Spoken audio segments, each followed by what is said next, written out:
presented by माँ Durga express.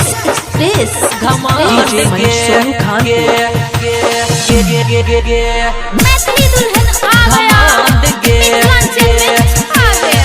जिंदगी करके हमर झांद झांद झांद छोरिया करे घमंड के। मिक्स बाय सोनू कुशवाहा, ठेका बाजार, मोतिहारी। प्यार में धोखा के छोरी हमरा नहीं पसंद। हे गए प्यार में धोखा के छोरी हमरा नहीं पसंद।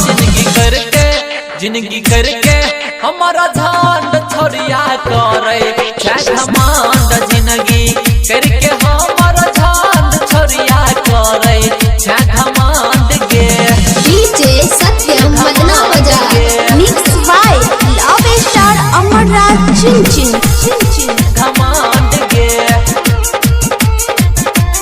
जिंदगी करके हमारा झांड झांड झांड छोरिया मिक्स बाय सोनू कुशवाहा, ठेका बाजार, माँ दुर्गा एक्सप्रेस।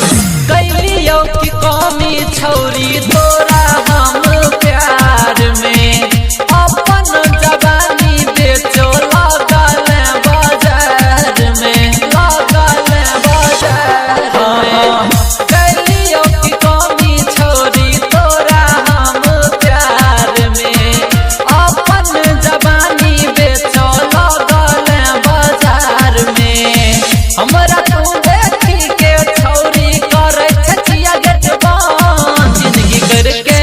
जिंदगी करके हमारा झांड छोरिया करे घमंड। जिंदगी करके हमारा झांड छोरी करे घमंड गे। डीजे सत्यम घमंड गे presented by माँ दुर्गा एक्सप्रेस।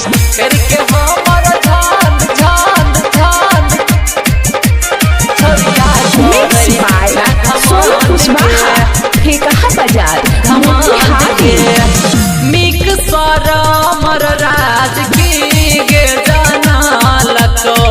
दिल से तोरा के छौरी अपना माना लको, अपना माना।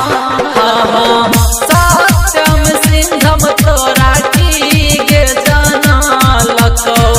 दिल से तोरा के छौरी अपना माना लको। बिना गलती के छौरी देला हमरा डांट। जिंदगी करके हमारा झांड छोरिया करे घमंड। जिंदगी करके हमारा झांड छोरिया करे घमंड के।